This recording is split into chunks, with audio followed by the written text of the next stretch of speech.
Depuis ce mercredi 25 octobre, les fans d'Albert Dupontel peuvent courir en salle découvrir Second Tour, sa nouvelle comédie politique dans laquelle il se met en scène avec Cécile de France.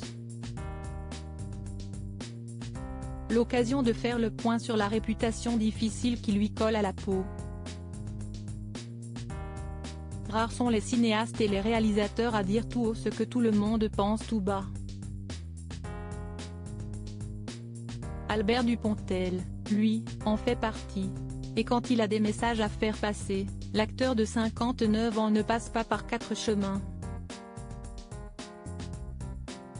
Dans Second Tour, sa comédie en salle ce mercredi 25 octobre avec Cécile de France, qu'il retrouve sur grand écran, Albert Dupontel campe le personnage de Pierre-Henri Mercier, un candidat dans la course à l'Élysée dont la campagne présidentielle est scrutée à la loupe par 2 journalistes.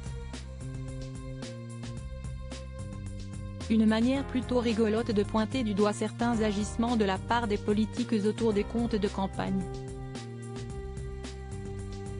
Si le principal objectif de ces films est d'amuser et de divertir, Albert Dupontel ne peut s'empêcher de glisser quelques messages importants à ses yeux, lui qui peine désormais à comprendre le monde moderne et certaines des décisions prises par les gouvernements. Albert Dupontel n'est pas du genre à tourner cette fois sa langue dans sa poche mais il n'en a pas besoin. Ses discours sont très souvent criants de vérité, comme lorsqu'il parle de la Coupe du monde de football organisée au Qatar, boycottée par beaucoup. Ils sont soupçonnés de subventionner le Hamas.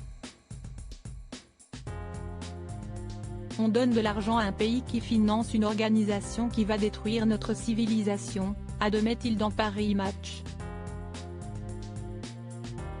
Le football a été inventé par la démocratie, l'oxy des malades de l'argent.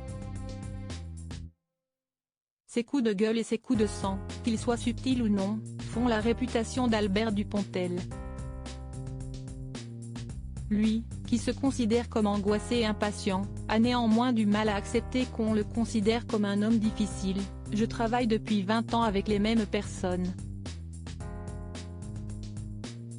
Est-ce que cela serait le cas si j'étais difficile? On me parle encore, 15 ans après, du moment où j'ai quitté un plateau, car le journaliste n'avait pas vu le film. Je trouve que je me suis maîtrisé. Une séquence devenue culte. L'échange s'était déroulé en 2009 et avait laissé plus d'un téléspectateur perplexe. À l'époque, Laurent Bignola, présentateur d'un journal de France Télévisions, devait interviewer Albert Dupontel pour la sortie de sa comédie, Le Vilain, dans lequel il donnait la réplique à Catherine Fro. En duplex avec le réalisateur présent au festival du film de Beauvais, Laurent Bignola avait le malheur d'avouer qu'il n'avait pas encore vu le film sur lequel il était sur le point de l'intervieweur. Il n'a pas fallu plus à Albert Dupontel pour changer de visage, ne masquant plus son agacement et sa colère à l'idée de vendre un film que le journaliste en question n'avait pas eu le temps de regarder. Très en colère, Albert Dupontel avait même fini par quitter le plateau. Les relations se sont heureusement détendues depuis entre l'acteur et le journaliste.